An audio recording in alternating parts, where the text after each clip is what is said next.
Good morning. Good morning. Here we go. There we go. Happy Friday, everybody. That it is. Sorry, I didn't think I set up the waiting room thing, and so didn't mean to keep anybody hanging.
You guys can talk freely here. You're good. You're good.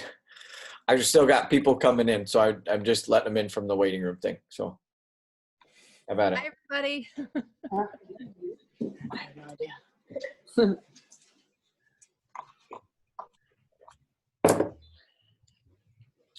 How's the painting coming, Melanie?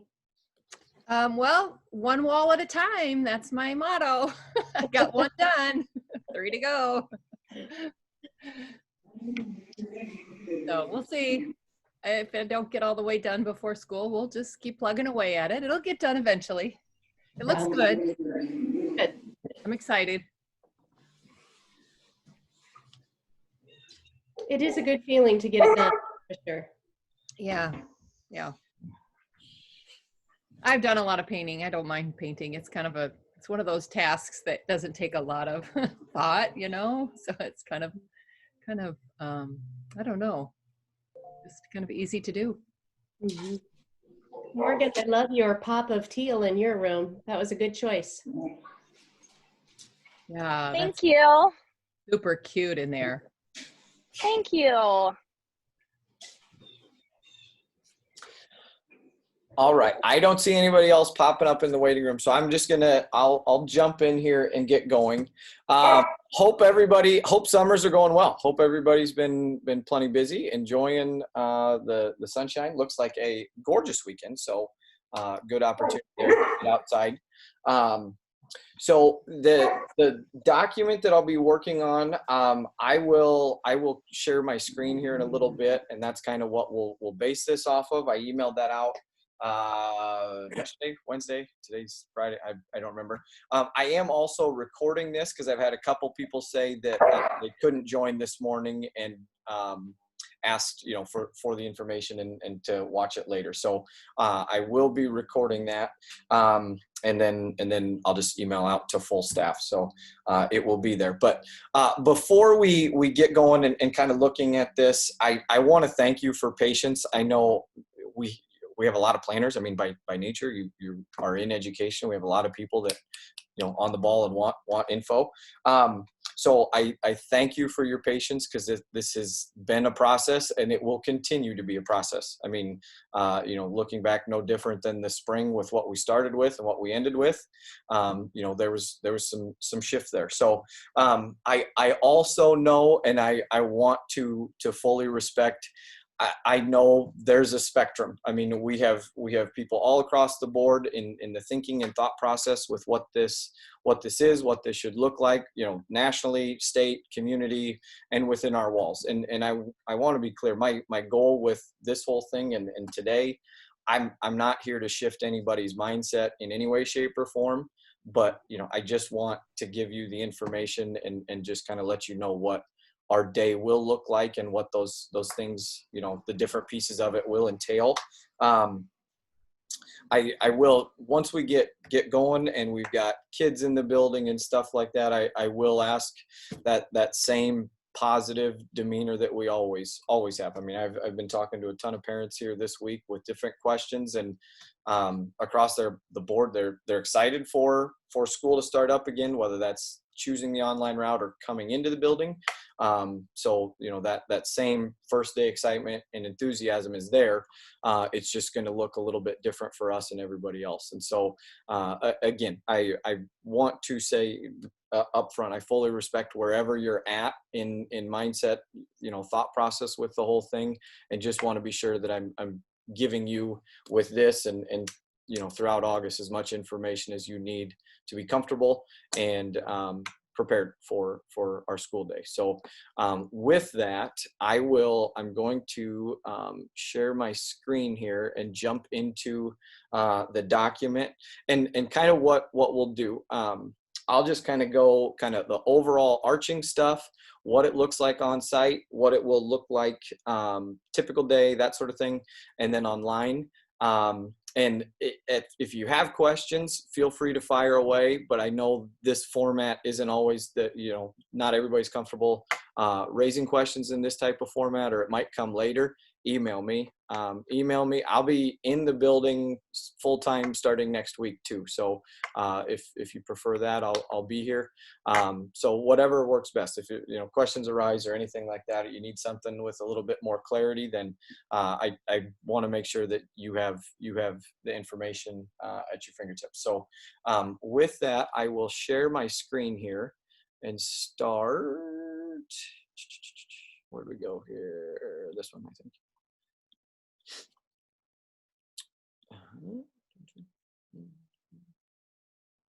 Here we go. Okay, so thumbs up here. Can everybody see the document there? Okay, super. So with each phase of this, whether it's all the conversation, stuff like that, the top four here things, these are priorities that are considered or factored in throughout the whole thing. Number one is safety. I don't want to jeopardize anybody. I mean, students, staff, anybody across the board. I mean, that's one thing we want to make sure that we are doing is keeping people safe, and making an error on the side of caution here. And so this process, I mean, we've talked to Department of Public Health, physicians in the community.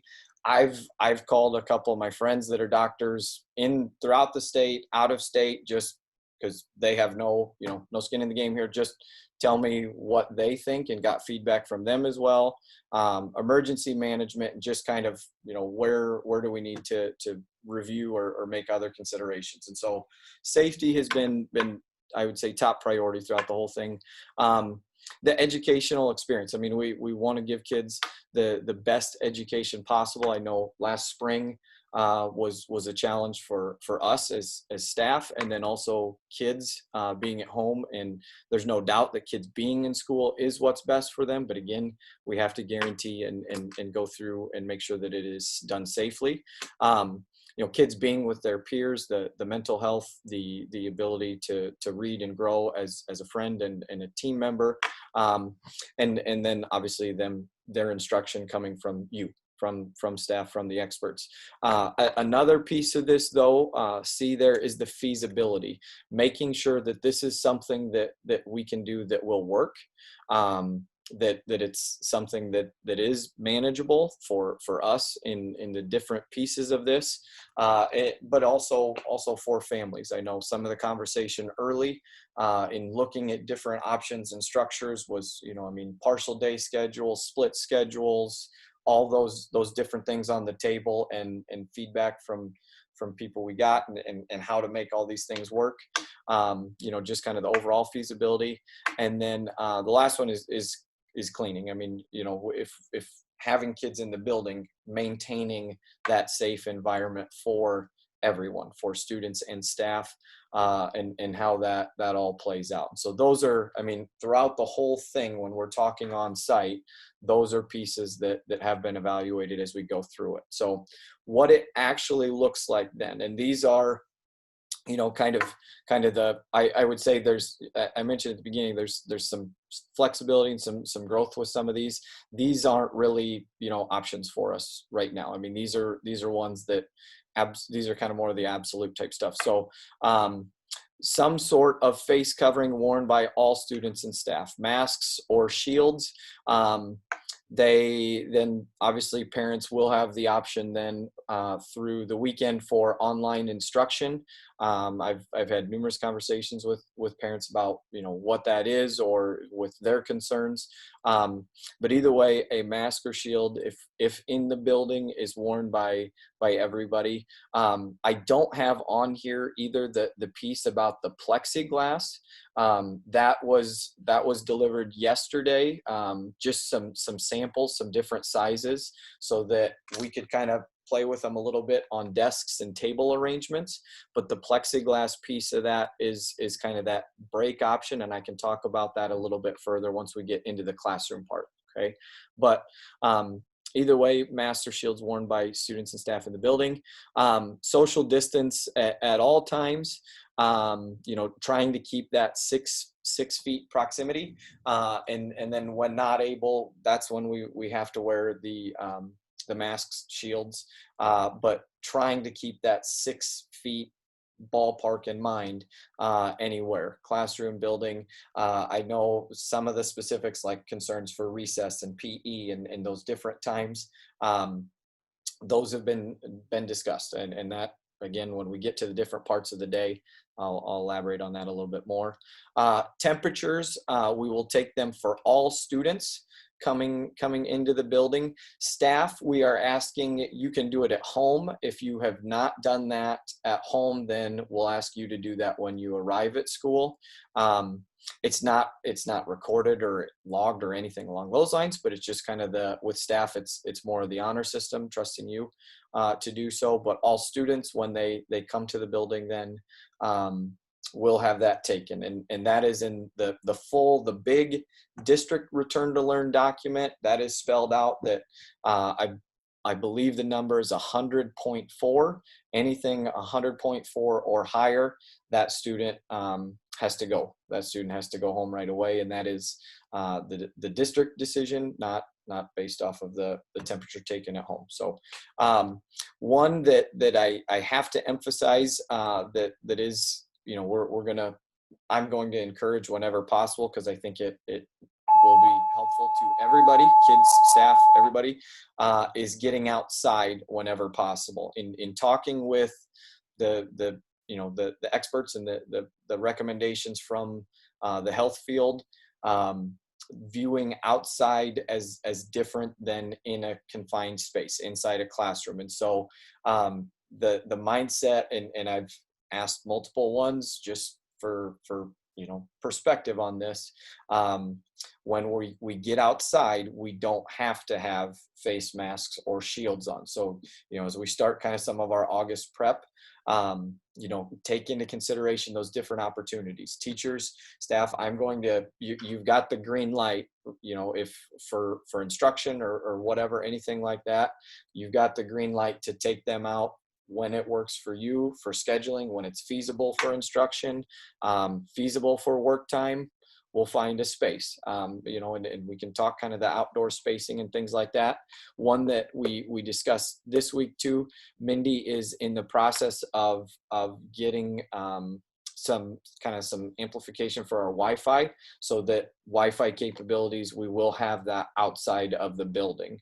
And so, kind of the target areas where I foresee people using our Wi-Fi the most, to the north of the building, east along Reed Street, south outside of the kindergarten doors. I could also see second grade kind of hopping across the street into that grassy area north of Bailey Park, and by all indications, the Wi-Fi should be able to reach there. Mindy said if we wanted to, she could open it up to like a 2-block radius, but I don't think we need to blast the entire city of Grinnell with Wi-Fi. But either way, getting outside is a chance there for a break from that. And that's, one of the things with parents and people that I've talked to, I don't want anybody to think that they show up to school and they're in a face covering and they're in it for 8 consecutive hours until they leave. That is absolutely not the case. And I tried to factor that in too with our updated master schedule, to give opportunities for those, because I think kids need them. I think staff's going to need them. Whether that's in the classroom or outside, some way, shape, or form, those opportunities present themselves. But again, getting outside when we can. And then the last one, the big one for kind of the overall process too is cohorts, which for us, it's a little bit easier at the elementary level. It's basically set up by classes. We have to maintain those at all times. And seeing how Link has worked this summer has helped give some perspective with that and how they've operated in the building. With not mixing those groups, and it's going to be a similar mindset with classes as well, so that your classes, some of those shared opportunities in those different times where we've mixed groups, we were not able to do so this year. So like a grade level win, full rotation, no, we won't be able to do so. Some of the small group stuff, I will say kind of the only time that I will consider any sort of possible mixture would probably be for like special ed minutes. If we can't find the time within the day to individually, class by class, meet different kids' minutes, and we have to pull some from a couple classes, we'll have to, in doing so, we'll have to be very, very explicit in location and, the social distance piece of it, stuff like that. But that's kind of the only time that I'm really considering an opportunity to do so. Recess is another one. On the master schedule, that's kind of broken up so that it's recesses are by grade level. There's no mixed grade level ones. And those are set up by location. So an example, first grade, you might be on the blacktop for first recess, on the equipment for the noon one, and in Bailey Park for the last one. And that's just how we have to set it up so that those cohorts don't mix. And that's a piece of this that has been factored in. So overall arching ideas that kind of hit the different parts of our day, those are kind of the biggies and things to factor in. So moving on down, and this is just kind of walking us through our day a little bit. As far as arrival, so again, as soon as they show up, temperatures are taken. We will have the fourth bullet there, designated entrances, and this is to try and prevent that big mix as much as possible. I picture, like, normal circumstances, the giant mob of kids outside of the main entrance. Well, we're going to designate entrances to try and break that up a little bit. So the main doorway will be first grade, the second grade hallway will be for second grade, and then kindergarten will be there. And so I will communicate with parents kind of the designated drop off for kids if they are dropping them off in the morning, and those designated entrances. And then in factoring in with the schedule there, where we have different people placed for taking temperatures and making sure that each kid is checked before they enter the building. Now, in doing so, like the idea of our the mixed, the big recess outside, can't do that. I mean, I tried to slice it. Could we put kids, grade levels in different locations? And there's just no way, if we put a specific grade level in one spot or another, to designate and keep those cohorts separate. And so basically when they arrive, then if they go to breakfast, I will also say breakfast kiddos, I'm planning can use the main entrance, just because it's closer to the cafeteria and they're not walking all throughout the building. So, but breakfast, they would go, it'll be grab and go style, same as lunch. where they walk in, get it, and they will eat that in the classroom. The students that are not eating breakfast, and as they arrive, they will also trickle into classrooms. And they're that morning, that 7:30 to 7:45 time period there. I do have some staff designated for coverage of those classrooms, but it'll be just hanging out in the classroom, whether it's iPads. I mean that we can chat about, but either way, that time will be in the classroom versus outside in that full mixed setting there. So that's the arrival piece. One other thing, and this just came as of, when was that? It was Tuesday, Wednesday, I believe, this week.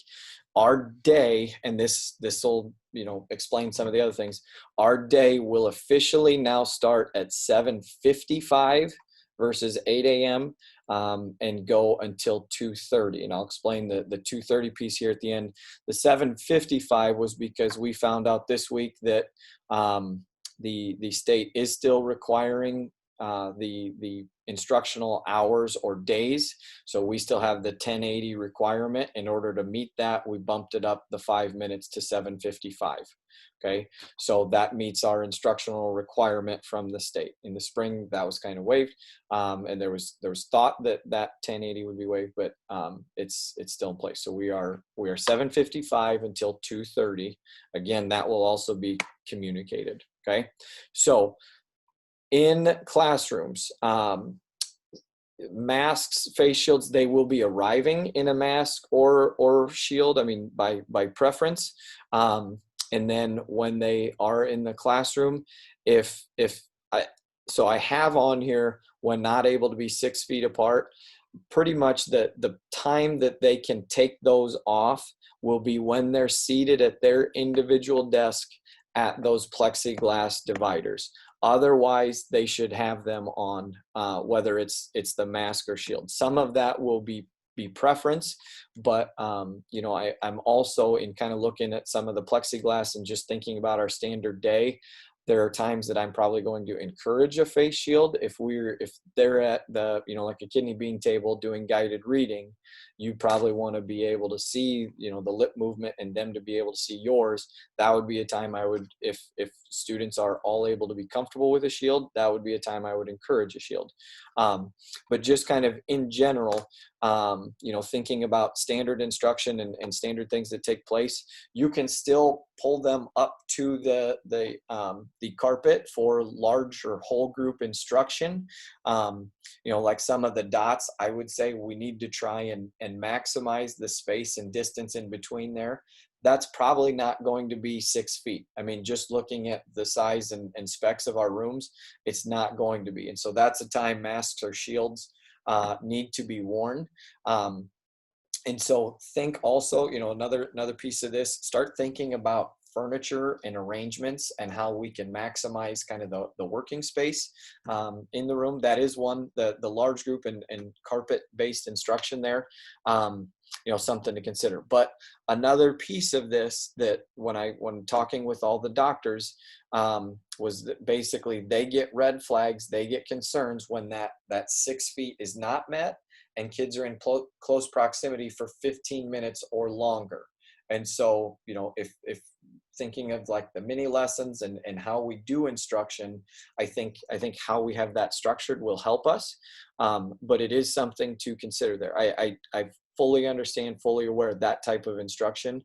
It's going to be hard to keep 6 feet. I mean, when I pulled tape measures in different classrooms, different spaces, putting 15 to 20 little bodies and spacing out 6 by 6 boxes, it's tough. I mean, it would be 3/4 of some classrooms to truly do so. All right. So that's a time mask or shield is worn. So you do the large group instruction. And then, hey, I'm going to work with this small group at the kidney bean table, bring your shield. Other kids, you can go to your desk. Again, that can be a break from the mask or shield being worn at their plexiglass divider on the desks or tables. and then, you know, obviously we can rotate groups to the bean table as we would typically. I would say, you know, as far as the cleaning in between, that might be something that we have to consider when we're bringing up one group versus another. So one of the things that they have also emphasized is, as far as like their, you know, assigned seating and kids having their desk, try to keep them working in their individual workspace versus, you know, just picking any random desk and working in that. I do think though, as far as kind of the surface of the desk, but I do still think we can have some flexibility, you know, if it's, hey, you've got your book box, it's time to read. I do still think kids can spread out throughout the room, sit on the carpet and read. It's not a case they're either here or here, but you know, we have to kind of coach them up on things, you know, basically minimizing what it is that they're touching, what they're into, and that sort of thing. So cleaning, I know this is a big concern for a lot. And so I've talked with Sean Cox, new janitor. You're all going to love him if you haven't met him yet. Awesome dude. When the master is kind of more finalized, I would say at this point it's draft status, but he'll have the master, and basically when you're out of the room for specials or anything along those lines, that 30-minute chunk, that's going to be a time we're going to try and hit that. And especially those high traffic areas, your bathrooms, your drinking fountains. Another piece of this is that all interior doors will be propped open so that we're not handling doorknobs and handles all day, every day. But that time period though, you know, whether it's a special, whether it's recess, something along those lines, when a classroom's open, we're going to try at some point throughout the day, and if we can get it multiple times, to come in and try and wipe that down as best as possible.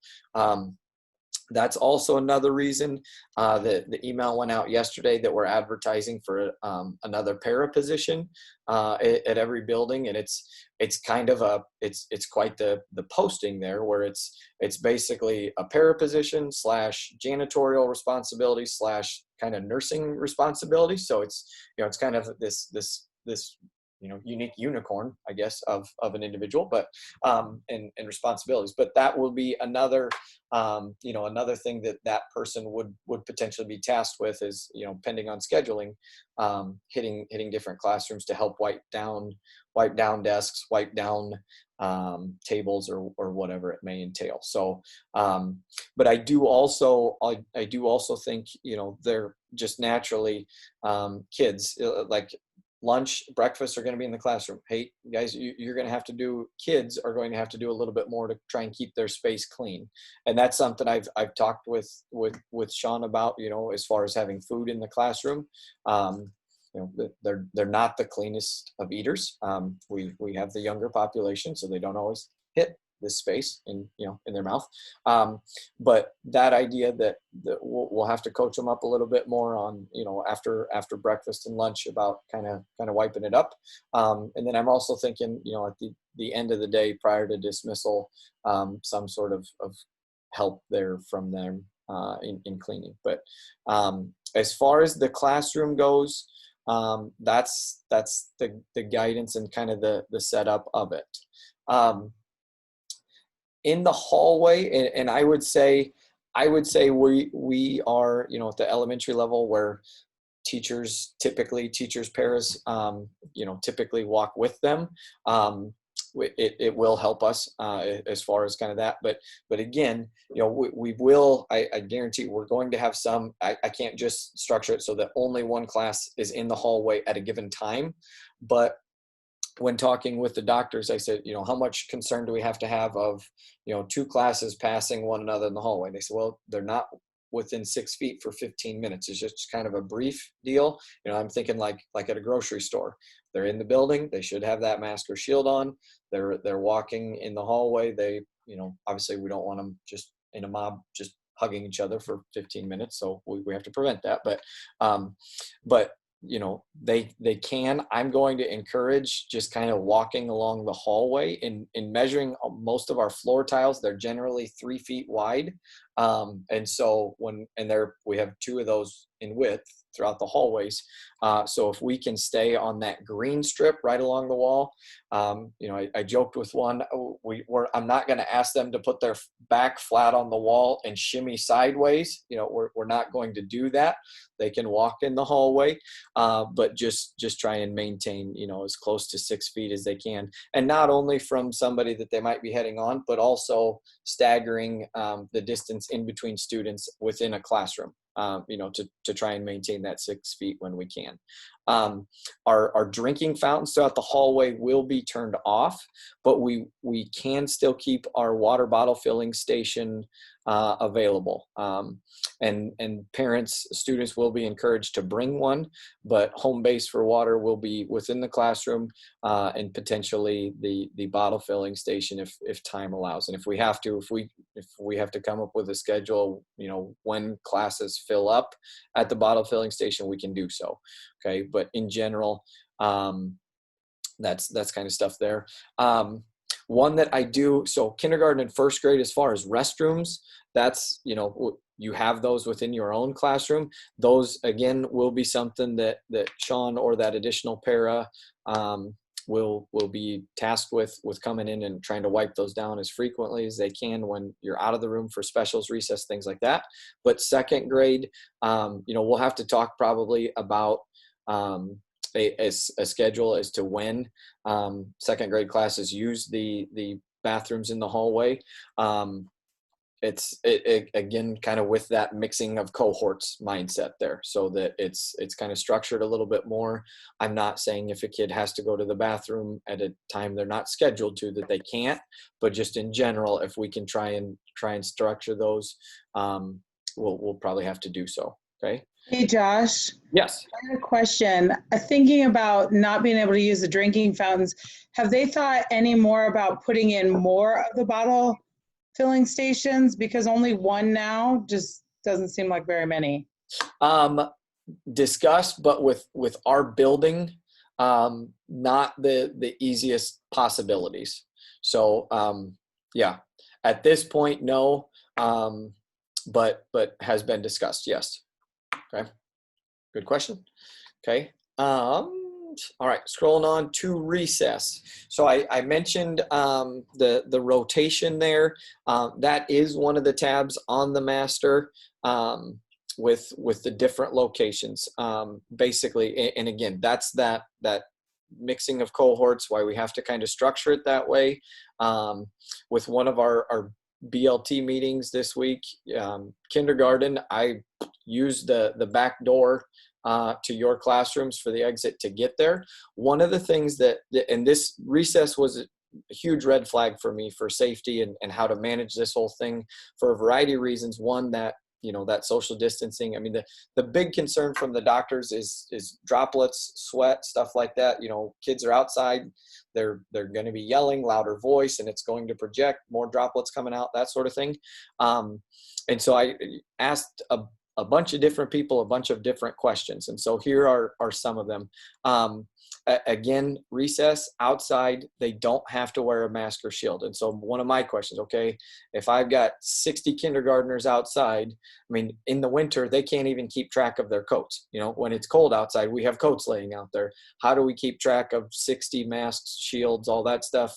I can't get a laundry basket and throw them all in there, or what's the point in wearing a mask or a shield? So how do we go about that? So I asked, okay, so for our exit to recess, if those are staggered and structured, and I only have one class in the hallway at a time, can they, so they don't have to keep track of those, could they exit the building in the most direct route without wearing any sort of face covering? And the response that I've gotten was yes, as long as we try and dismiss them in like a 6-foot interval. So teacher, para, whomever, if you're at the doorway, if you don't have duty, you don't have coverage at that point, then if you can just kind of dismiss them in an interval to keep them 6 feet apart, and we prop that door open for the exit for that entire class so that they're exiting in an interval, they don't have to wear it. Okay. And so again, my question again, okay, so we're sure then that they don't need to wear one when they're running around outside, and the medical experts don't want them wearing a face covering when exercising.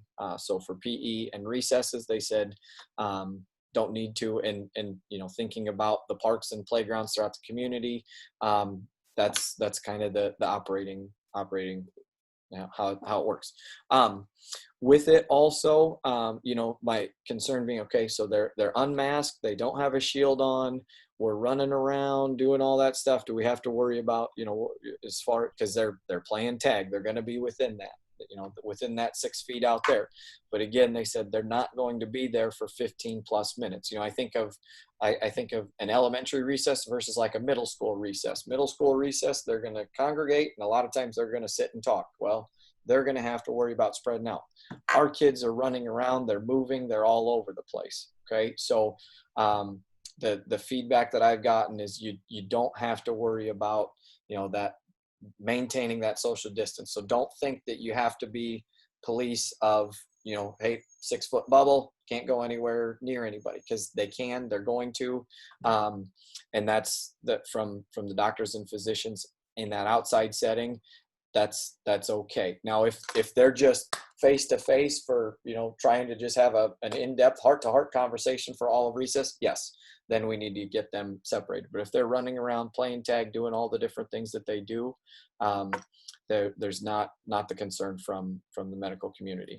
Let's see here, other stuff. So equipment. So I am in the process, and this will be a task next week, going around. Basically, each class will have an individual recess kit. So, you know, a basketball, a soccer ball, a football, a frisbee, a hula hoop, a jump rope, all that stuff. Each class will have their own, because that's kind of along the same lines of like common resources in classrooms. We can't mix that from cohort to cohort. And again, I've seen Chad and how they do it with Link, and it's manageable. Now, you know, talking with BLT, Tony Farmer had a great idea. Just order separate colors. You know, one class might have red, one's stuff will be yellow, one's will be blue, one's will be orange. This will also eliminate that rainbow colored ball being the hot topic and the source of, you know, throwing down all the time. So this is your color. Now, no apologies to whoever gets, you know, the most hated color for a class. It's going to be random. It's not to punish anybody, I promise. But as much as possible, trying to order that equipment so that it's designated by color, and then kids know, hey, if that's not mine, we'll just leave it. So now, Hey, Josh, can I ask a question real quick? Yep.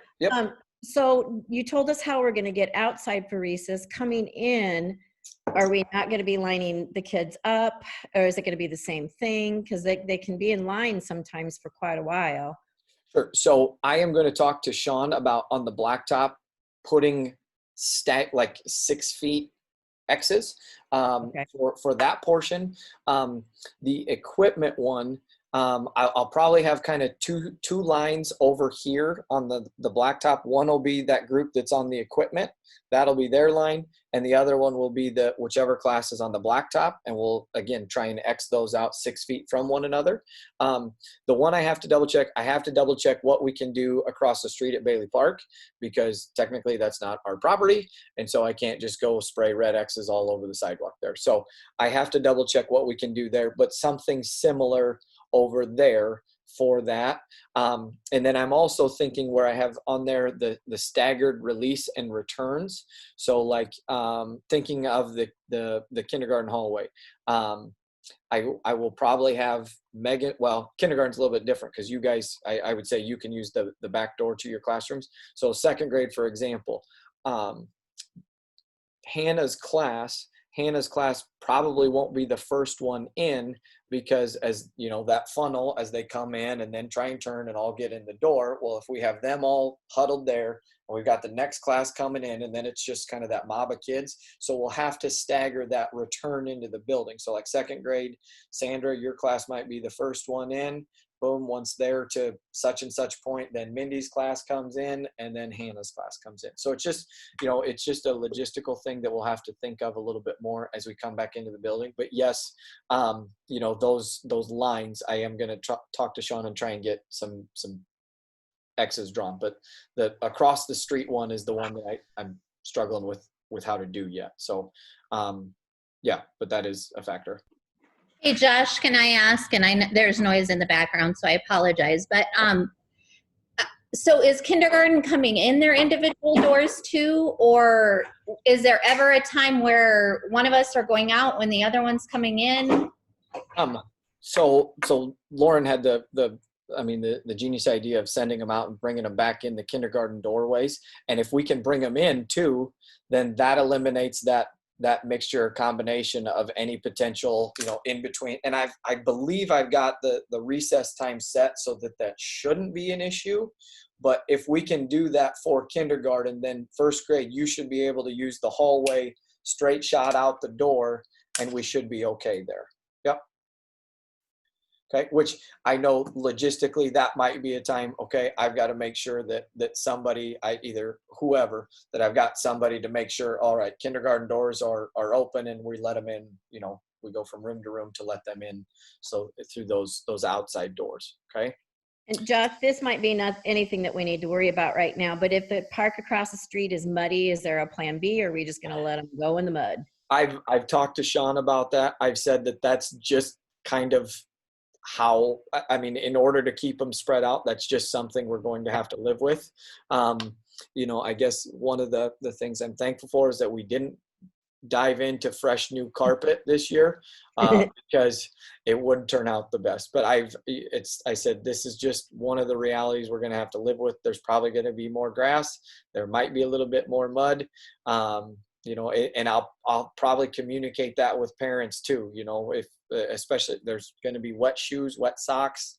Those are just things that we will have to deal with. I mean, if they're caked in it, yeah, we might want to take them off outside the door or something along those lines. But they did also, the wooden portion of Bailey Park got ripped down last week, 2 weeks ago.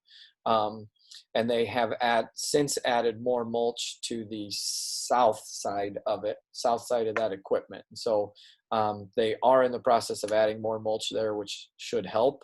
But yes, I mean, the idea of mud and that sort of stuff, that's going to be a reality. I think just kind of overall that, and, you know, eating in the classroom, that's just where we're at. So, yep. Let's see here. Bump into specials. Art, music, and library will be in classrooms again, unless they can also find get outside, pending the lesson, pending how that goes.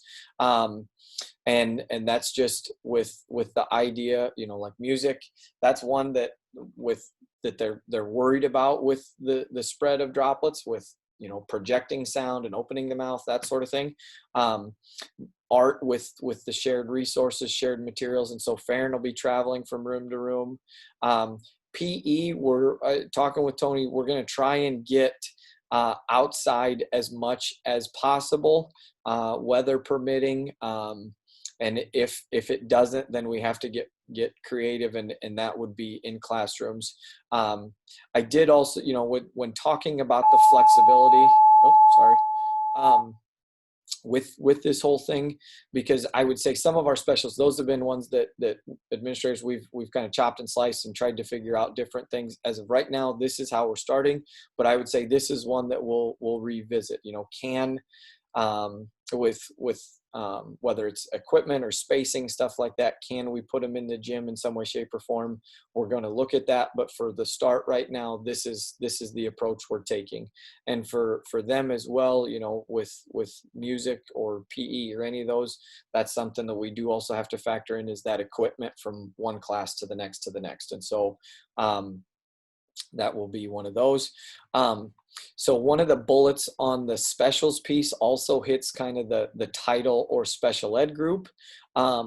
Basically, if you are not the full-time teacher within that classroom and you are coming in for anything, as soon as you get in there, wash your hands. I mean, just go straight over to the sink, wash up.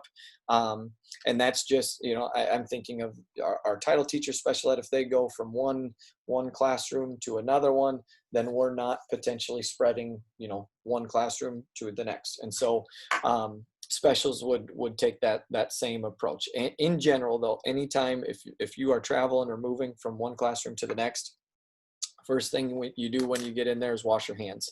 I don't have on this document, I can get that out to you too. We are increasing the signage. So like your classrooms will all have, you know, kind of like, here's proper hand washing, here's recommendations. We'll have signage on the front doors. We're going to put signage in the hallways, different things like that to try and help out with some of these and reminders for kids and staff as well. So, but the hand washing was one that I know we've got multiple signs that classrooms will have as well. Okay. Lunch. So as I mentioned, basically any eating will take place in classrooms. I did try, I joked with one parent yesterday because they were asking about this and how this all plans out. I said, I did actually go into the gym and measure off. I could put 6x6 boxes and tape them all over the gym floor and have 60 kids eat lunch sitting on the floor in the gym. And I unfortunately, parent feedback was, please do not have my kids sit on the ground for every single meal. I said, yep, got it. No problem. So, but we could put 60 of them in there. I did also set up lunch tables, and Rod and I pulled tape, and how could we do that? And basically to keep kids 6 feet apart, because obviously this is a time they will not be wearing a mask or a shield to feed themselves. And you could only put about 3 kids at a lunch table. And so it didn't make sense to set those up, tear them down for a class at a time, or probably 4 hours a day we would be eating lunch and rotating through the lunchroom. So rather than do that, lunch will be in classrooms. I have it staggered so that each class has basically a 5-minute window of when to leave. It's grab and go.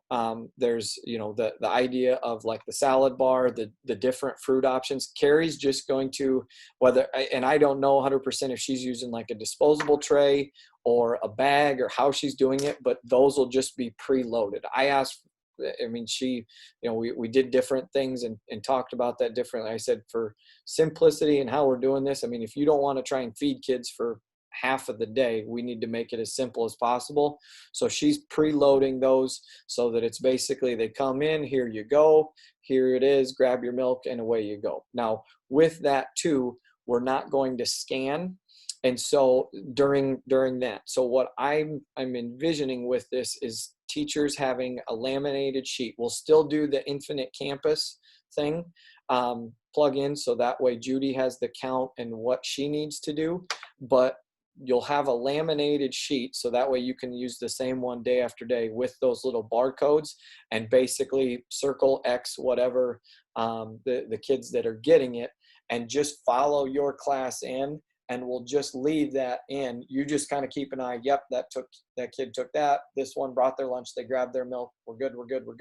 We'll just leave that someplace in the lunchroom. I don't know if we'll set up a table somewhere, and then we'll scan after.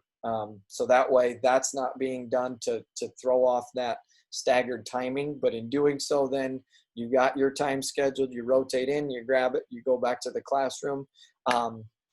And then that should eliminate kind of the log jam there. And it's the same as what it was then, as far as the lunch back to back with that next recess. Teachers, so teachers, I'll ask you to escort them to the class or to the lunchroom, double check. Yep, that's what they picked. That's what they got. They picked it up, set that down, take them back to the classroom, do that little stuff, help them out, get stuff open, get stuff with milks. And then I'm trying to tweak the schedule basically so that whoever it is that has your individual class for that recess duty afterwards, that they can get there as close as possible, so that like I think the lunch I've got structured for a 20-minute window, but if teachers, if I can get you out of there after 10, 15, somewhere in that, to free you up a little bit for your own lunches, I'm trying to do so. So that's a piece of it. But there won't be scanning. It'll just be that rotation in, grab it, and back to the classroom to eat.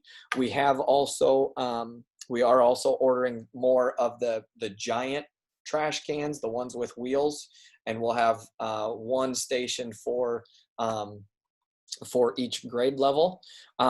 Another piece of this too, as mentioned earlier, if it's not raining outside, send them out. They can eat outside. And so in days that we think it's good enough, we'll set those trash cans outside so that they could eat outside as well, which should help kind of some of that classroom mess and some of the cleanup and stuff like that. So, but again, that's one of those things. And especially when they rotate into the lunchroom, grab their stuff, take them out the front door. That's fine. Okay. So, but yeah, that would be one. Anytime lunch can be outside, let them do so. And Josh, if we would go out and eat, we would still stay within our class, Yep. not.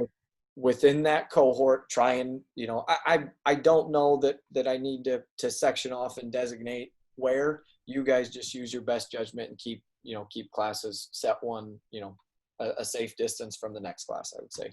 Okay. But, I do think it makes sense, as far as spacing. We can use east of the building. We can use south of the building by the kindergarten rooms. I would say try and stay closer to the building versus going over and using kind of some of the grassy area of Bailey Park just for trash purposes, where we're not wheeling a trash can, a block away or something like that. But yeah, but if we can get them outside, feel free to do so, but within that class cohort. Yep. When so this might be cussed, or might be the biggest bit of praise here. We won't do the full grade level win and the mixing, and again, that's that cohort type thing. I am trying to schedule so that within your class, designated time for either title, special ed, however many bodies that we can get into and rotate class by class during your reading block, rotate in to group it similarly as to what we typically do with WIN, but instead of it being the whole grade level, just trying structuring it within your own classroom, which I know happens. I mean, I know a lot of times with your guided reading groups, that's how you roll, that's how you operate, but and additional para support there to help with groupings whenever possible as well. So that'll be something, like I said, the COVID master that I shared with you, it's a draft, because still working on trying to get that and making sure that you have help rotating in whenever possible. Dismissal. So again, this will be 2:30, but that will be by grade. It says by class, but so we'll use the same exits as the entrances, where kindergarten use their hallway, first grade use the main entrance, second grade use the hallway. So Chris is doing it. So the elementaries are all 2:30, and then middle school, high school, 2:45, 2:48, something along those lines.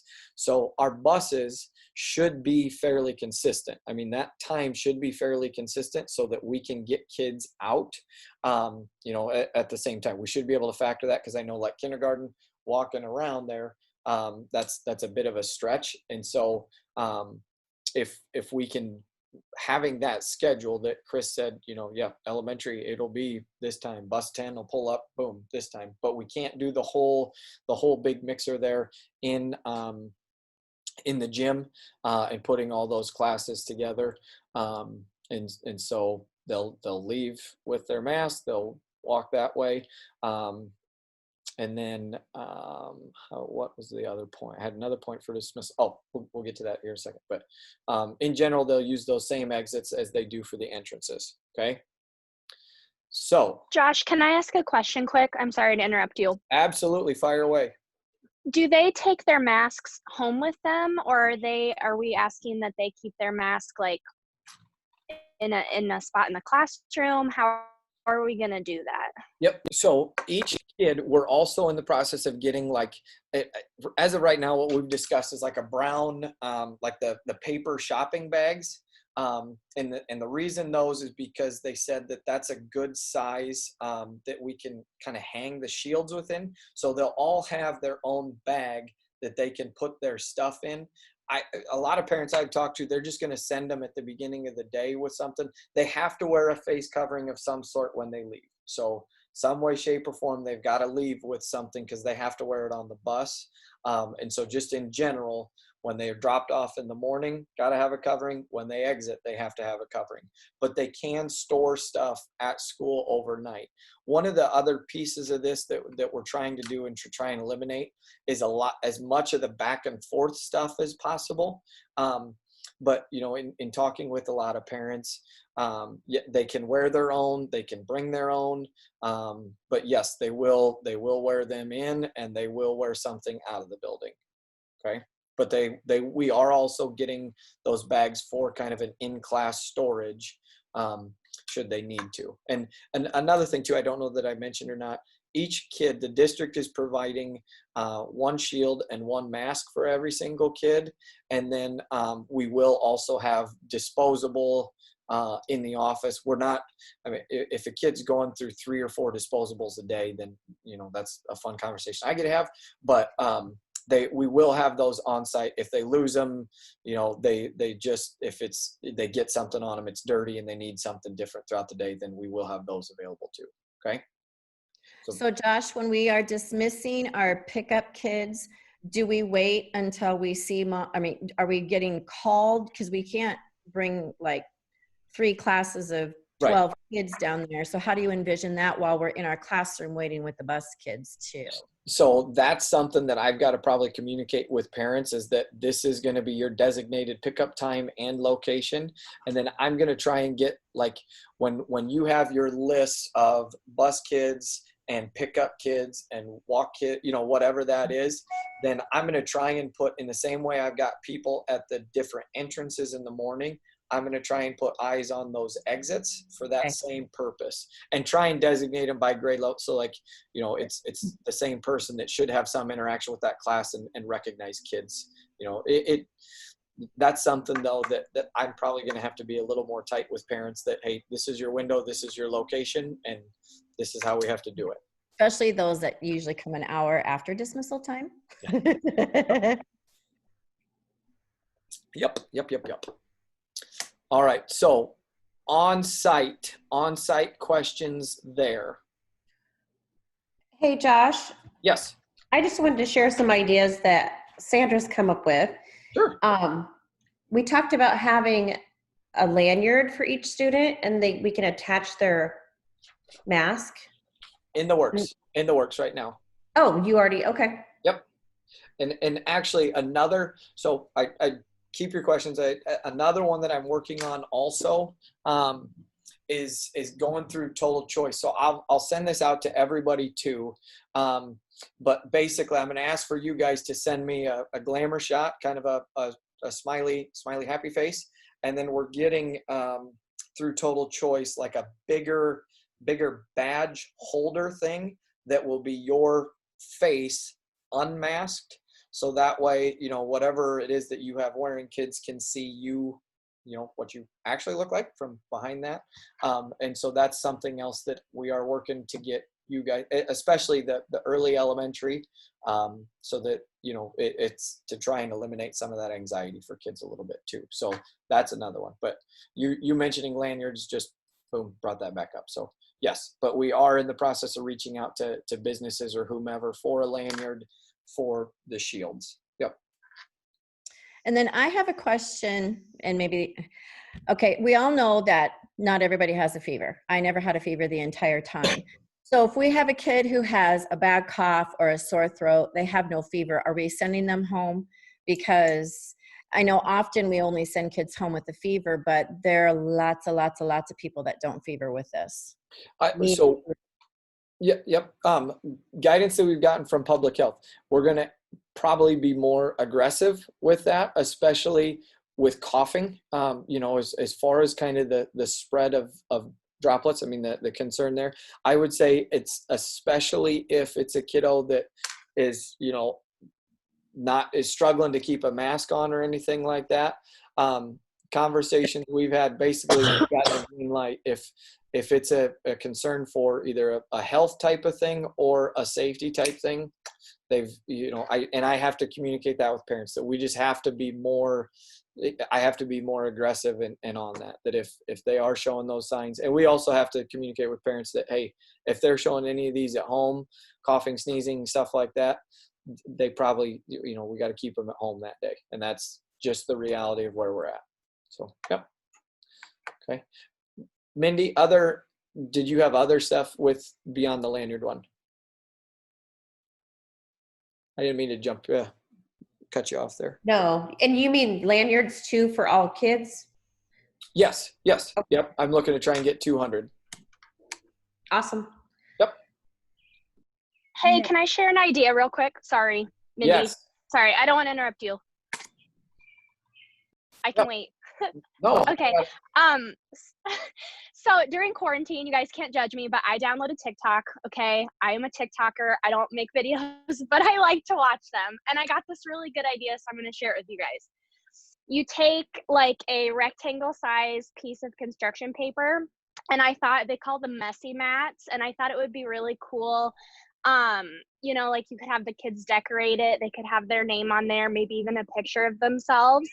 And then you get it laminated. And anytime that, you know, they're eating in the classroom or I mean, you could even do it if you're doing like an art project in the classroom, and then that's just their messy mat. And I mean, it's laminated. So you just wipe it off with like a Clorox wipe or a paper towel and some spray, and boom, it's cheap. It's easy. So I just wanted to share that idea that I got from TikTok. Thank you, Morgan, and thank you, TikTok. All excellent idea. Yeah, excellent. Basically, set up placemats. Good. I have a quick question. Yep. Are parents going to be allowed inside the building, like to drop kids off, or? Nope. Okay. I didn't see that noted anywhere, or maybe I missed it, but. So that's in the, I just put in here kind of this is more our general day-to-day and logistics. And I want to give you guys as much of a perspective as to what a typical day looks like. That is in the full district one though, as far as visitors of any sort. So, you know, like parents coming in to have lunch with kids, no. Our volunteers, no. Big brothers, big sisters, no. Basic, and even delivery stuff. Basically, we have to put a sign at the door. Thank you, buzz it, you know, and just leave it outside. We'll come and get it when it works. But yeah, no, that type of thing, you know, not going to happen. Can you tell parents not to come to the playground? Because last year I had a mom who came to the playground to scold her child about something. And as teachers, we didn't really know how to handle that. Yep. I didn't know how to handle that. Maybe other teachers would have, but I don't want parents then thinking, well, I can find my kid at recess and chit chat with them. No, not inside, not outside. We can't. So, and with that too, like the college, you know, college kids and stuff like that. Well, if they're here, I don't know their most recent plans, but, you know, that's those types of groups we can't, and that's just again, where we're at. How are we handling IEP meetings then for parents not being able to come in? So IEP meetings either spaced out after everyone's out of the building or Zoom. Yep. So either spread out, like I'm thinking for our building, either like art room, you know, spread out by table, library spread out by table, possibly conference room with those tables spread out, or online. Yep. Okay, so let me I'll get through the online, and then if there's just other, again, I want to make sure you guys, all questions that you have right now are answered. So online, the online learning, we did want to give families this option as well. it is required on their end of things. As far as kind of the overall model, and this is kind of the start of the year. If there's, you know, a huge outbreak or numbers change and we all go online, our process will be basically the same as what we ended with in the spring with our grade level Google site. Our feedback on that was excellent. We'll use that to kick out the instruction. Seesaw is how we will receive student work. If so it's kind of two parts here, I would say. So the start of the year, the parents that have designated, hey, we have individual health concerns, something like that, which we have some kiddos that, hey, my kid has seriously bad asthma. I'm worried. I'm going to start the year online, see how things go. Like, all right, that's fine. They will get that through a Google site. They'll turn stuff in through Seesaw. And then we'll work more. The piece of it that will crank up a little bit more is that guided reading, guided math, that sort of thing. We are not doing any sort of live Zoom into the classrooms, okay? So as far as kind of the start of the year with those online kiddos, we will record and grade level by grade level, we can figure out who's delivering and who we're recording for what. But I'll figure out some way, shape, or form a schedule. We'll record the math lesson, the reading lesson, and the writing lesson, and then upload those to that Google site daily. Those online kiddos will probably be a day behind of that classroom instruction.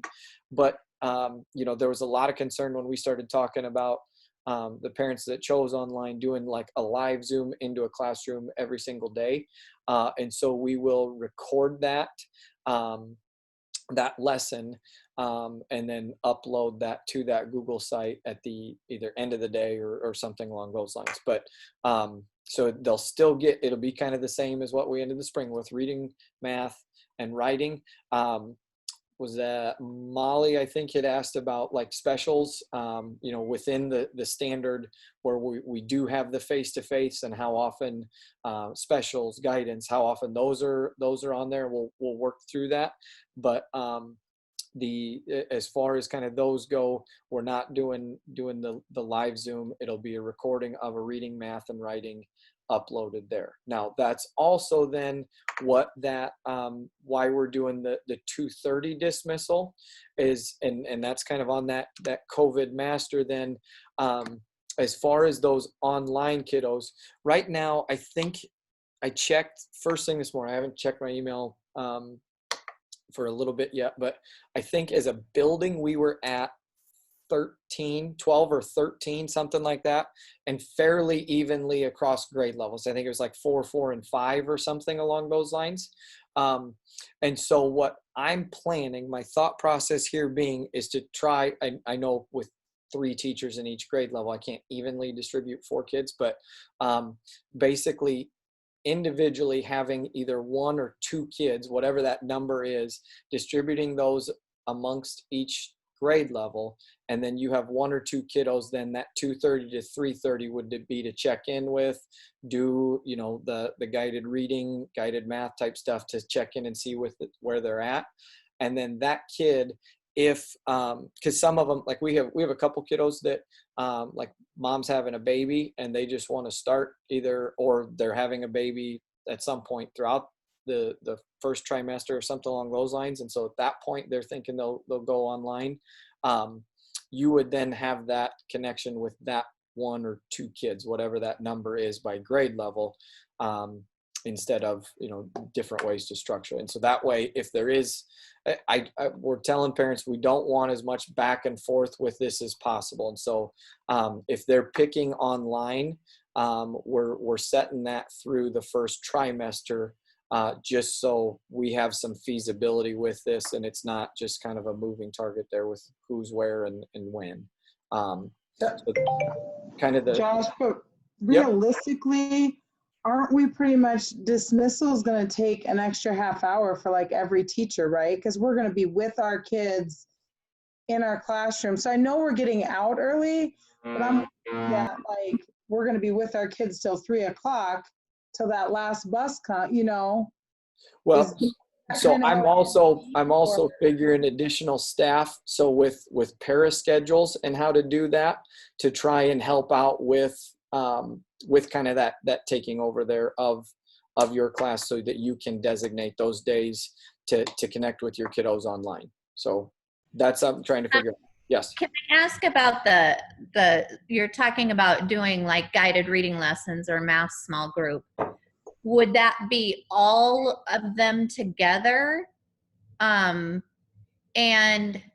would that be every day, or are we talking just like once a week or something? Sorry, I was not clear on that. So it would not be I'm thinking like once, maybe twice a week, they would get either get a guided reading with their teacher, guided math with their teacher, something like that. Part of that thinking also being that you have some understanding with where they are skill-wise, that if they do transition back to the classroom, then you have some familiarity with them as a student.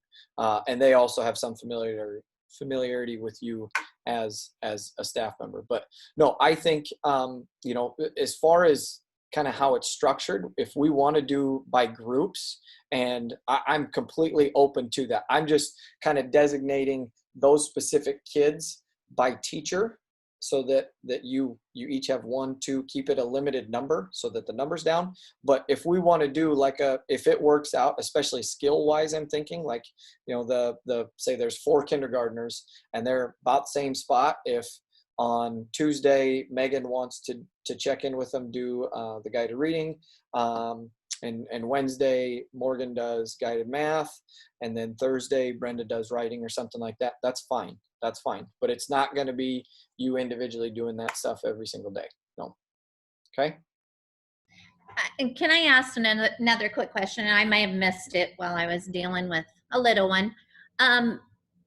So you said that the lessons would not be Zoom lessons, but are you talking somebody coming in and actually videotaping us during a lesson, or can we do those lessons after school? Because I'm not real comfortable with somebody coming in and doing that and worrying about having behavior issues during the lesson.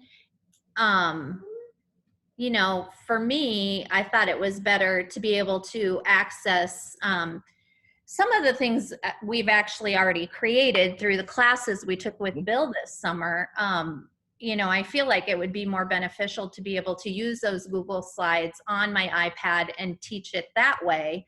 I think they would be able to see it better and get more out of the lesson than kind of paying attention to the kids in the room.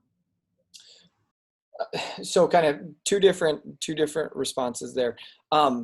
As far as the mindset, so if there's a behavior arise or something along those lines, then that lesson we would either try and go to one of the other grade level teachers or something along those lines, if there is one at that point in time. And if there's an issue, we would not send that out. That's kind of the mindset behind doing the recording versus doing the live Zoom. I'm also picturing more of kind of the end of the day, that last, the kids get out 2:30, actually out by 2:45, whatever you've got contractually till 3:45 there. That time, I didn't want to bog it all down with, because I know you spent a lot of time putting those videos together during the spring.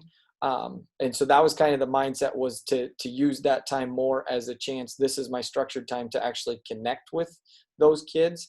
But so that the lesson would be recorded during the day, and then the expectation would be them watch it at some point, and then you talk to them about it, what their questions were, how you could help support them. That was the mindset. So Josh, I was running around because I have to leave here pretty soon, so I might have missed this. So if you're planning to have it recorded, do the first grade team, we talk as teachers and say this, because you could be recording every single lesson every single day. So do we as a team say, this is the math lesson that needs to be recorded, this is the reading lesson that needs to be recorded? Yep. You would, as an individual teacher, you wouldn't be recorded all day. It would be the idea similar to what you guys did in the spring. designate who's the contact for reading, math, writing, whatever. Just you guys pick one, or if there's a specific day that you want to switch it up or some way, shape, or form. Yeah. So who will do the recording, the actual, Yep. So that's that in my head right now. That's part of that additional para that we're also hiring. That might be me. Other paras in the build. I mean, we're gonna have to get creative with how we do that. Yes, that's part of my scheduling fun right now. I'm gonna Okay, so Is there a possibility of purchasing swivels, one per grade level? We discussed that. It has been discussed. They haven't been purchased yet, but that has been discussed as a possibility. Is it going to be- I've used that before. Yep. Is it going to be breaking like any confidentiality? One thing I think of, if Johnny always needs help every single day and the parents are seeing that. I know, You know- because you know me, Megan, when I teach, I use the kids' names as I'm teaching. And I'm kind of concerned about that too, because they don't really know why I'm using that child's name. And I guess I'm a little concerned about that part too. That was my concern with it also. And so we have double checked and triple checked with the AEA for guidance on that. And that is okay. They said that for confidentiality purposes and things like that, because that Google site and how we're doing it, like I'm not putting it on Facebook and blasting it out to the world. We're using it for educational and instructional purposes. And so all the guidance and feedback we've gotten on that is that it does not violate the confidentiality pieces. Because I agree, that's my concern too. And that the feedback we've gotten is that it's okay. Yeah, I don't think very many, I mean, I kind of feel uncomfortable because I feel like it's when a parent comes in and sits in your room and watches you teach that the parents are going to be watching you. And I don't know. I'm just weird. You're fine. Play? Yeah, go play. So, Josh, still piggybacking on that, if we do decide which teacher is going to be recording which subject, and let's say I'm reading, but I had a behavior blow up at that time, but that lesson wasn't recorded by another teacher, then what? Then kind of like Denise said, then we might have to set aside time then after, plug somebody in for dismissal and one of you then record that. Yep. And Josh, if I'm doing something in my classroom, like, I don't even know how to think about this. So like if I'm doing a writing for a portfolio, and am I putting that online for the kids to do? And then I'm just trying to think of some of how to balance out what's happening in my classroom with the kid on the online stuff, because I'm not sure that it's going to be able to be exactly equal. You know what I'm saying? Mm-hmm. No, what we are sending them is the large group lesson. I mean, that's what they would get through video. And then the individual, whether it's the small group stuff, that sort of thing, the portfolio work like you're describing for writing, that would be kind of those activities that I would recommend, like when you check in with them at the end of the day, either individually or in that small group chunk. But it has to be online because we're not sending stuff home with them like we sent packets home last year. Correct. Like Sorry, that's another piece. We're not doing packet pickups and all that distribution. Correct. But we could ahead of time send like something large scale like that. Like I'm thinking whether it's math packets and things like that. I mean, we could send some of those ahead of time and then either do, return through screenshots, return through a digital upload of some sort. I'm just thinking it's going to be interesting if they choose to come back at the end of first semester and they haven't touched a pencil or paper the whole time. If they've done it all electronically, that's going to be kind of interesting too. Sure. Hey, Josh. Yes. Do we know at this point, like, any of those online students that are opting for that, are they on IEPs? Were they previously title students? Because that's going to throw another level of services they need to have? Yeah. So it's I would say a mixture. And that's something that, yes, whoever it is, whatever the needs are, then those additional contacts and supports would also have to take place there. Either, whether it's that end of the day chunk of time period or whenever. If it's a special ed student, then, that whoever's roster they are on would also then have to make contact, and similar to what we did in the spring. Hey, here's the reading lesson. Here's some sample modifications. How's it going for you? That sort of thing. So yes, those types of things we have to try and account for as well. Yep. And then how does that work with like fast testing and progress monitoring? Are we responsible for that with the online students? We have to figure out how to do so. I mean, with all of our kiddos, we basically log them in manually to do so. And so how to get that, that's one that we discussed last week. I don't have the answer to that. As far as, like their map testing, fast testing, all of those things, those, are assessments. Don't have the answer. That one we might, and we also don't have a whole lot of guidance from the state on those types of things at this point, but no, that's one that I have jotted down as we got to figure this one out too. Yep. Josh, can I ask, is this procedure consistent through K4? Everybody doing lessons like this? Because GNEA met with Janet the other day, and afterwards we received a document giving Fairview's plan, and it mentioned that they had liaisons for each of their grade level. I didn't know, did that mean those are the people that were teaching the lessons, or was that people that are just checking in on each of the kids? That's the designated person for recording and doing the check-in piece. Yep. And that's similar to kind of what I said to as far as like the reading, math, all that, kind of how it is. But K4, yes, we have the same process as far as the what a week would look like for those online kiddos. Josh, this is off the topic. It just hit me when I was reflecting back about the classroom stuff. So will Shauna not be doing individual and small group lessons? Will guidance only be delivered in large group? No, so she and I have talked, the question there is more along the lines of like the cohort mixing with the small groups.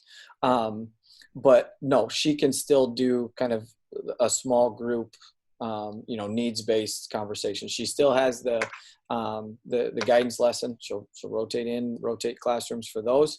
But then, yeah, she can still do the individual or small group. I mean, similar to a title or special ed group, kind of same mindset there. Yep. Okay. So feedback-wise, then it sounds like concern and clarity with the online piece still. Is that accurate? Yes? Want more there? Yes, right? Yep, I would say, and I'm the videotaping part I'm not completely comfortable with. Okay. So I'll work to get you more clarity, thoughts, that sort of thing, as far as those go. Okay. Let me see here.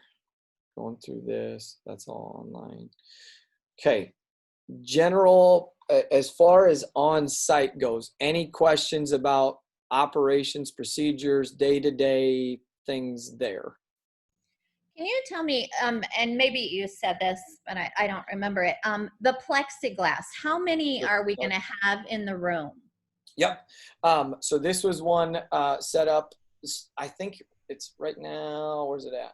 We set up some in kindergarten. So each individual student will have their desk or their individual workspace, the ability to sit behind that. That was one that I spoke with a parent last week, double checked with Dr. Stetz. We ordered enough for I think it's 24 spaces for every elementary classroom. We don't have a class that's at that level, at that number. But the you know, each individual kid can do so. I think some of the concern was that we were just ordering like enough for a set of tables, that if they just needed a break, but wanting all kids to have that opportunity for the break from their mask or shield. And so those will be set up with available to every single student at their desk or table or working space. Yep. Okay, And I would also- say the other one too, sorry to That's jump okay. in here for whomever. Another one that, and this is one that I spent some time yesterday with configurations, is your kidney tables. Because I mean, it's plexiglass. It's, you know, a piece of plastic basically. It's not rounded, and how to structure those so that we could bring up, you know, 3-4 kids, work with them, and keep them separated, and also keep them, you know, a plexiglass barrier from the teachers as well. So working on the best structures and ways to do that with the different sizes that we have to work with. Yep. And another question I had is, what are we doing with those kiddos that refuse to keep their masks on, even after you've talked to them and we've talked to parents and that kind of thing? Then we have the online option for them. If it's, again, kind of similar, it's safety top priority listed there, and we have to ensure that takes place for everyone. And so if they won't, then that's their option, is the online setting. Okay. I also was wondering, and I know we couldn't do this at the beginning of the year, but like once we establish their reading groups, if at that point we could move desks and have those kids kind of close together, where maybe there's a day you don't want to pull them up front, you could actually do it from their desks because they're fairly close together. Sorry for the screaming. Good. Yeah, I think that's fine. I think that would be fine in a logical way to set them up. That's fine. Yep.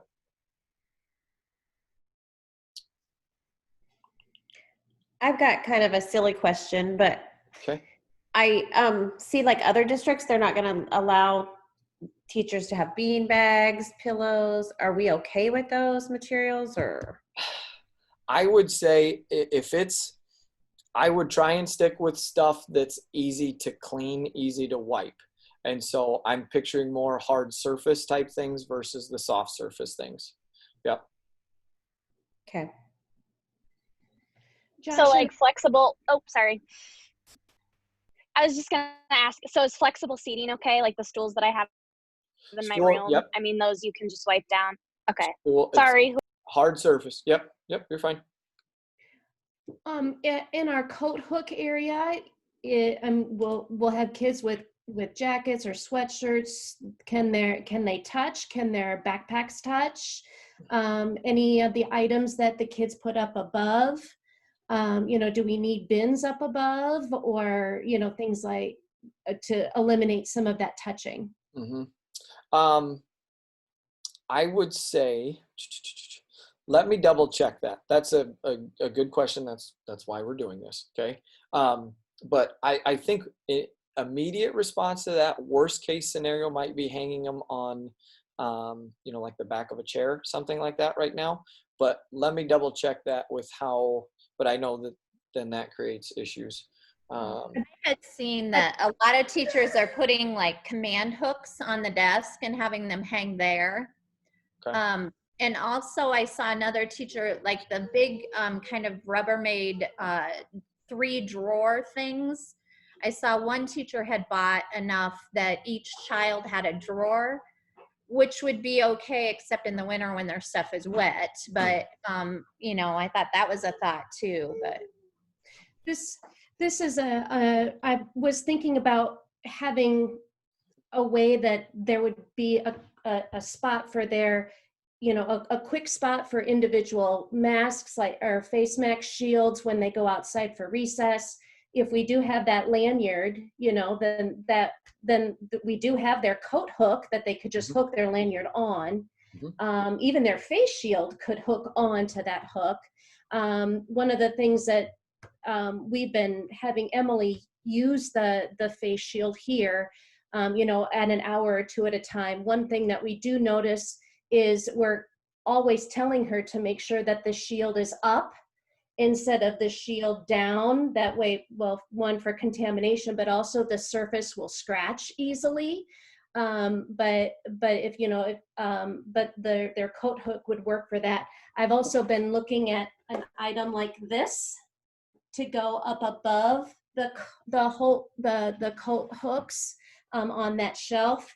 That way, you know, we'd have a spot for their mask to go, eventually hat and gloves to go, you know, kind of thing. Sure.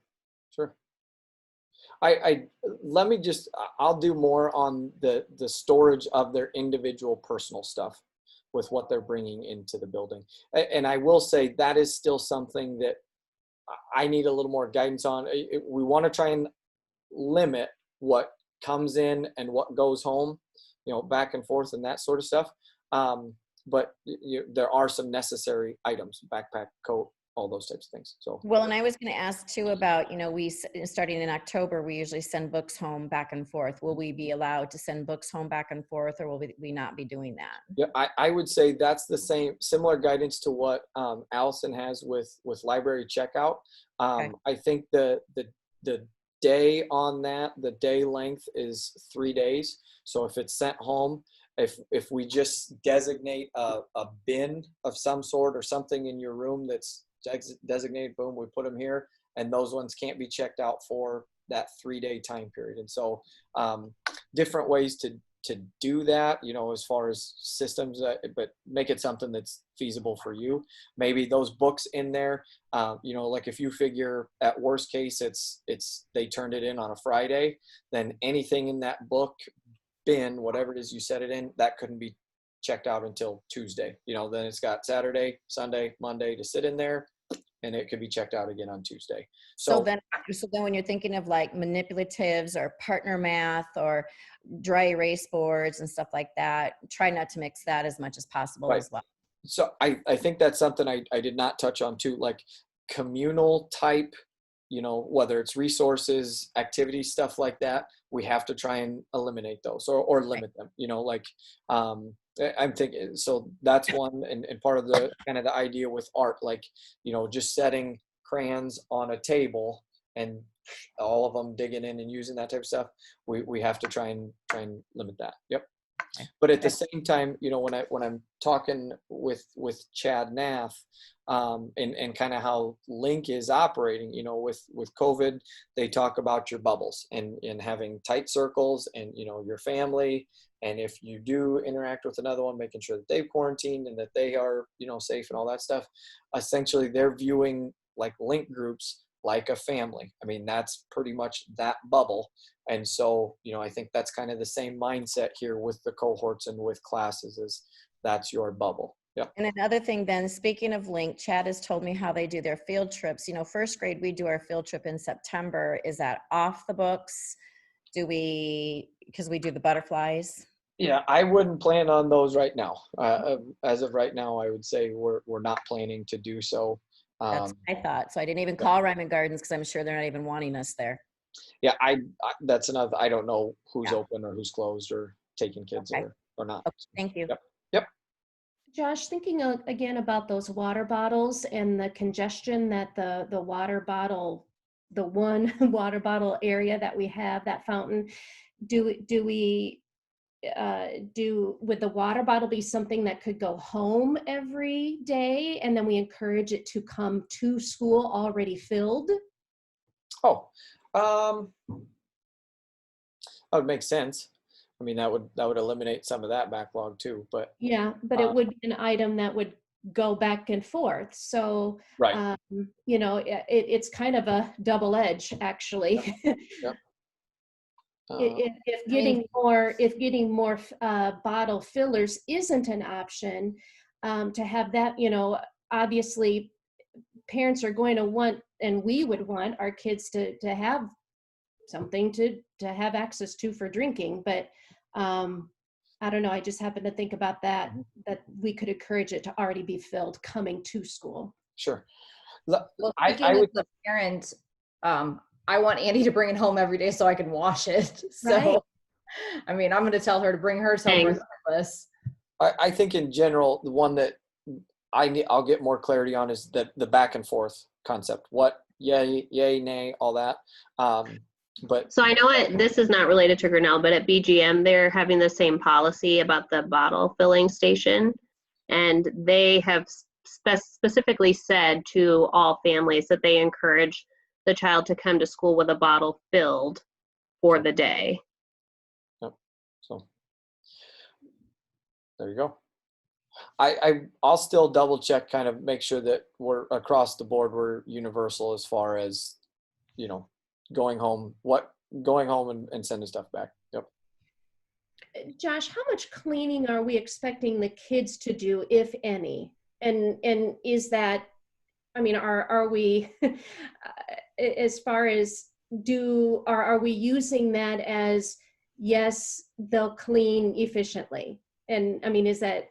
Oh, no, anything done by kids, I'm just picturing as kind of spot treatment type stuff. We are also, they have a mixture, like a mister type thing that they'll do daily at night, but not during the day, because it's, you know, I mean, it'll be wet still to the touch and on while kids are there. Anything that I'm picturing done during the day by kids is just a spot, just an additional support. But as far as, you know, the deep cleaning and that actual process, I'm not picturing kids being responsible for that, because I don't think that would be, you know, safe. So, yep. Does that include the shields then? Would they be sprayed down every day at the end of the day? So the shield, that's one that I think I'm picturing, like, you know, end of the day procedure type stuff. That might be something. I don't know that it's feasible, especially if we're putting them in a bag to hose all those. But I think they're individual shields. I'm picturing more of, you know, like as far as the deep cleaning stuff, desks, tables, those common stuff. But like the individual shield that a kid would wear, that might be something that, you know, end of the day, I'll ask them to hit quick. Okay, but I don't know that it's feasible with either Sean or whoever the night person is to say, you got to clean every desk, you got to clean every table and hit 200 face shields. You know, I just don't know if that's possible. Okay. There's excellent questions. And again, want to try and make sure we've got answers here for you.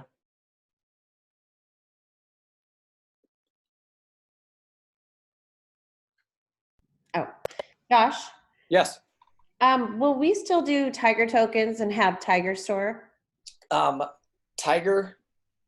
So yes, not tokens though. We'll either do a disposable or something along those lines. Sean and I talked about that.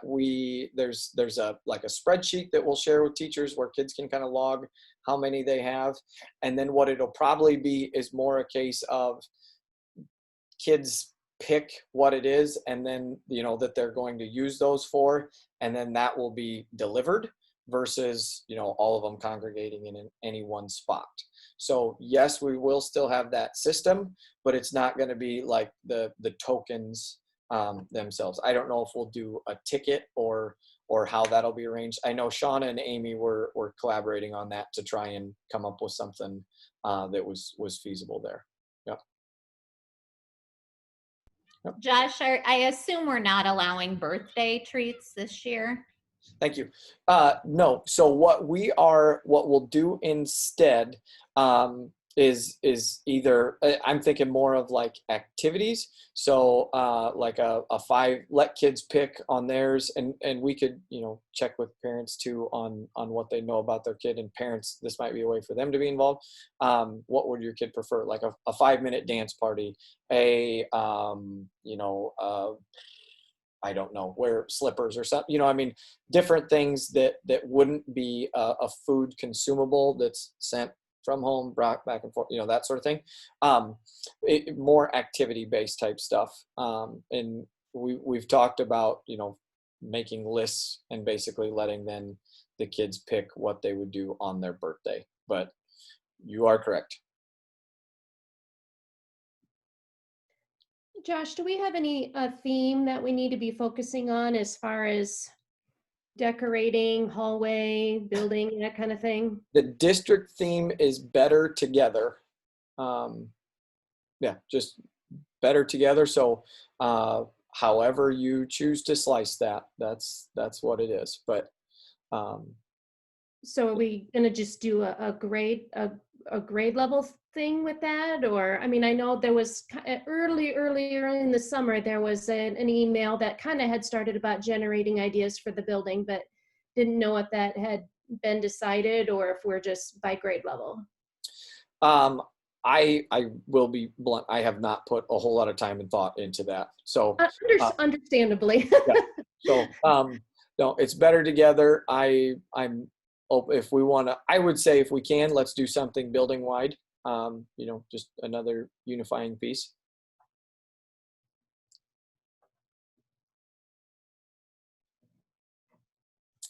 Other return to learn stuff. Anything. I think the two pieces then we want more clarity on are online, the day-to-day online versus a full closure online, and then also the back and forth stuff. So I will work to get you clarity on those. Others, anything I missed? Josh, the SEL Zoom meetings that were listed on there, is that something that Sean is going to do, or wasn't it listed on yours? Maybe it was. Oh, no. So that's not ours. That's not ours. Cause we'll still have, Sean is still doing class by class stuff. So we did have to do. I thought there was a thing about them, the remote learning kids getting that lesson. Oh, I'm sorry. So online kiddos. I thought you were talking on site in the building. Some way, shape, or form. In the same way that we're doing. So that's another piece with like our on site kids. Social, emotional, mental health type stuff has been a big piece of what we had to submit for like the district return to learn things. And so we're going to do more with like daily check-ins, whether it's, a rainbow color or animal check-in. There's different ones that counselors have been working on. Just kids daily, where are you at? How can we help you? That sort of thing.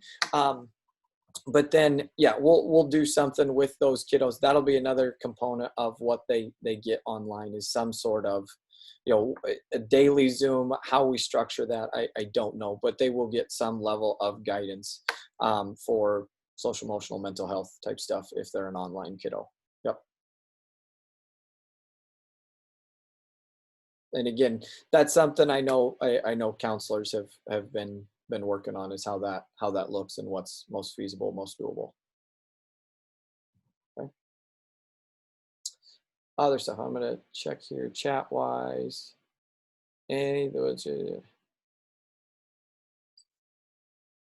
Yes. Let's see. Teachers and staff have a non-duty free lunch. Yes, everybody will. Are they going to eat with the class to ensure that they every staff? No. Is that what you're getting at, Cheyenne? Like I said, teachers rotate in with them once they have their stuff. They'll eat at their desks, and then or outside. College is all virtual. Tiger Store, just answered that. Tiger Store, answered that. Model match. I don't know what that is, Teresa. Sorry. It's on the school supply list for art. Oh. I don't know what that is. It's like modeling clay. Okay. Looks like that. Okay. Other question, and again, I'm here all next week if need be. If email works best, whichever.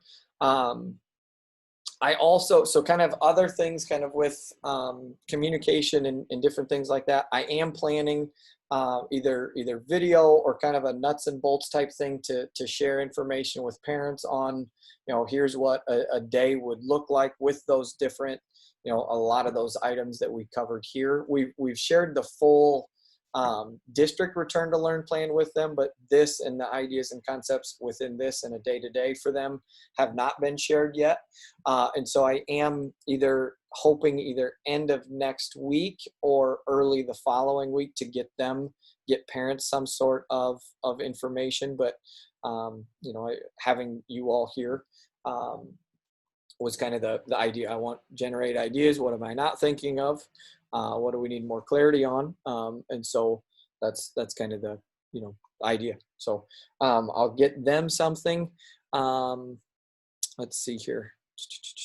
And then I will also, obviously right now I'm not wearing a mask because I'm the only one here in the office. But as that, we start to trickle into August and get more and more, I would say similar to what we had with the closure, wear one into the building. If as a grade level or something along those lines, you are working together on something, if you can socially distance, then, you can take your mask off, take your shield off, whatever it is that you're wearing, spread out in a room and work together. That's fine. But I again would say, be safe, wear one in or wear something in, and then, assess how many and distance and that sort of thing starting when you start coming in the building. So, okay. Other questions, anything? I know also when I talked to BLT the other day, I said my goal with this is to provide clarity. I don't mean to crank up anxiety or fear or anything like that, but I think one I think it was Farmer hit it well. I said, give me a reading. Where's anxiety? And some people were going like this. I swear that's not my goal, but I think with it was a case that this is the reality of what school will look like. And so just want to give you that with as much time to kind of digest and again also get you an understanding of what everything will look like for us. So I don't mean to scare anybody. I just want you to have the information and so we can plan and prepare as needed. But other questions? If not, have an amazing weekend. Again, if you come up with anything, concerns, issues, then fire away. I will try and get you a response as quickly as I can. I've got my working list here of what we need to iron out yet. So, okay. If not, good to see everybody. Take care. We'll see you soon. Okay. Bye-bye.